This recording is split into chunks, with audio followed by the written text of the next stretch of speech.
Oi, pessoal, boa tarde. Vamos responder então uma das perguntas que eu mais tenho recebido. O pessoal tem questionado muito a questão de divergência de vínculo. Quando a gente recebe a informação de que o vínculo não foi encontrado. Como, por exemplo, vocês podem ver nesse caso aqui, o vínculo aparece como não encontrado ou divergente, não gerou o pagamento do funcionário e aparece como um acerto automático de liberação. O que que isso está acontecendo? Na verdade, nós não temos acesso aos detalhes, eu não tenho como saber o porquê exatamente isso aconteceu. Mas a gente pode resolver esse problema de duas formas, tá? Primeiramente, é importante a gente entender por que isso acontece. Isso acontece por dois motivos. O primeiro motivo, que é o mais comum, na verdade, dos casos que eu tenho pego, né, é quando foi enviado um empregado que ele não tem direito ao benefício. Por exemplo, um empregado que se encaixa em algum desses motivos aqui, ó.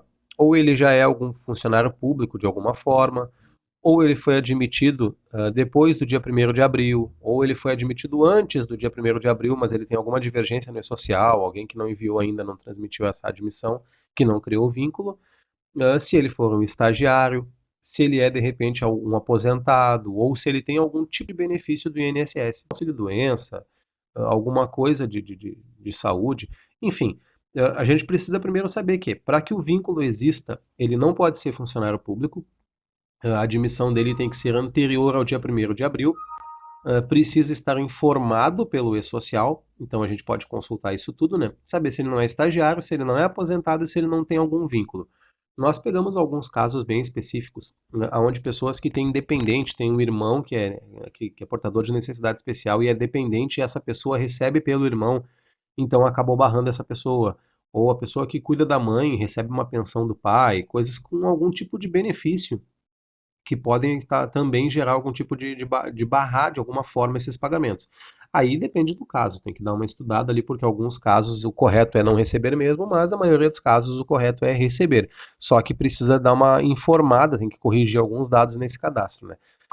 Tendo em mente esse primeiro momento, que é, vocês estão vendo, não passa. Nesse primeiro momento, tendo em mente que essas informações aqui a gente consegue consultar, a gente tem como verificar, supondo que nada disso está errado. Ele está no E-Social, ele não é aposentado, ele não tem nenhum benefício, ele não é funcionário público, não é estagiário, a gente pode fazer uma segunda tentativa para essa solução. A gente pode confirmar alguns dados desse funcionário, como a data de admissão, o nome da mãe, o PIS, a data e o nome do empregado. Por quê? Porque o sistema ele faz um link, ele faz uma varredura com base no cadastro do CNIS, né, do CNIS lá. E o que que acontece? Às vezes lá tem alguma divergência cadastral que nem fomos nós que transmitimos, mas de repente a pessoa casou, mudou de nome, não informou, ou enfim, alguma coisa que gera essa diferença. Os mais comuns são o nome da mãe e o nome da pessoa, que é o mais comum em caso de separação ou de casamento, e o nome da mãe, que é bem comum acontecer também. São os mesmos requisitos do seguro-desemprego. Como é que a gente vai ter certeza dessas informações aqui? De duas formas. A primeira, a gente pode dar uma consulta, uma missão ou uma tela de verificação do sistema, vocês vão saber se esses dados estão certos. E pede para o funcionário, para o colaborador, baixar a carteira digital de trabalho dele, a CTPS digital. Quando ele baixar a CTPS digital, ela usa o banco de dados que a gente precisa confirmar. Então, tu vai ter em mãos o banco de dados que ela tem lá na carteira de trabalho digital e pede para ela confirmar com a folha que vocês estão entregando. Se tudo ali estiver correto, aí o jeito vai ser esperar mesmo. A gente não vai ter como fugir, vamos precisar aguardar a nova versão que sai essa semana, né? Vai demorar mais um dia ou dois aí de repente, mas é certo que essa semana saia, pelo que o DataPrev está falando, para a gente poder ver de fato o que está acontecendo. Muitos casos, a solução ela já se deu automaticamente. Eu tive muitos casos de vínculos não encontrados, né, que não apareciam, e 80% desses vínculos ele resolveu sozinho na última atualização que teve no início do mês, dia 5, dia 6, não recordo agora, mas inclusive já até receberam. Alguns, como esse caso que eu mostrei para vocês, ainda não. Esse caso ele ainda está pendente de solução e eu não tenho como resolver ele até o primeiro momento, porque todos os dados dele estão corretos, todas as informações de social, de trabalho, tudo está correto. Só que essa pessoa, do meu caso, ela é o primeiro emprego dela. Ela nunca trabalhou na vida, ela só tem um registro na carteira de trabalho. Então, o que pode não casou, os dados estão todos corretos. Então, nesse primeiro momento, nós estamos aguardando e assim que sair a nova versão, a princípio a gente consegue resolver essa questão. Saiu agora no dia 15, bem recentemente, uma nova portaria que é a portaria número 123 de 13 de maio de 2020. Não foi dia 15, foi dia 13, desculpa.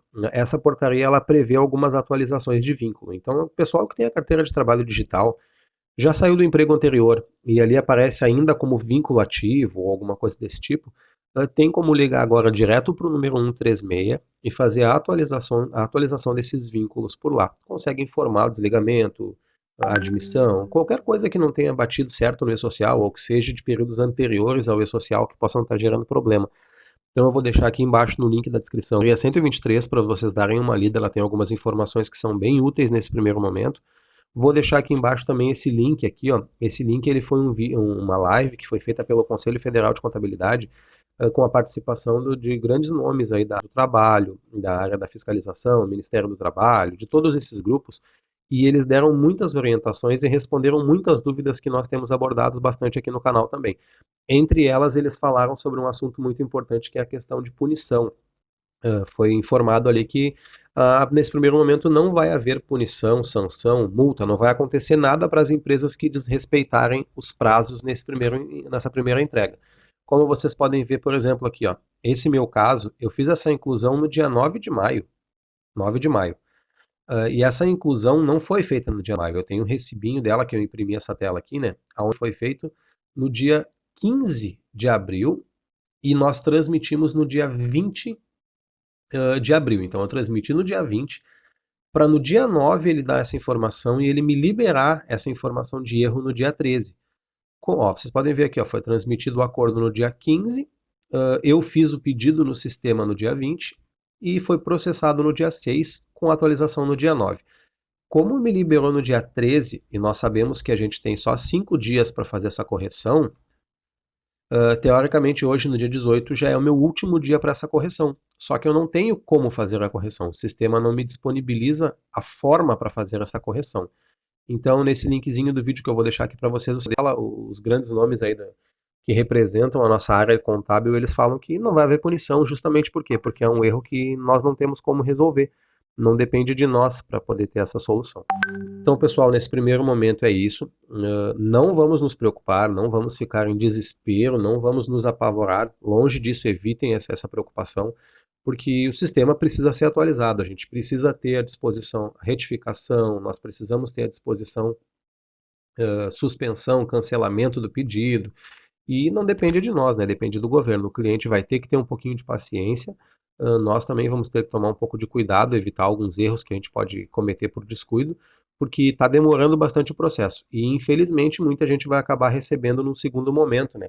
Como essa minha situação aqui.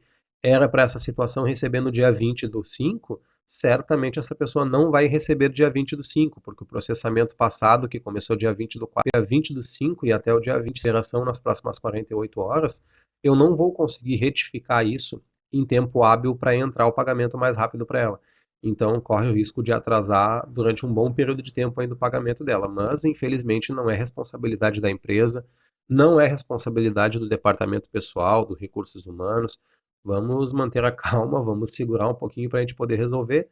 Não esqueçam de curtir o canal, deixar o like de vocês e vamos todo mundo junto aí. Deixa a dúvida embaixo que eu respondo para todo mundo sempre que eu puder.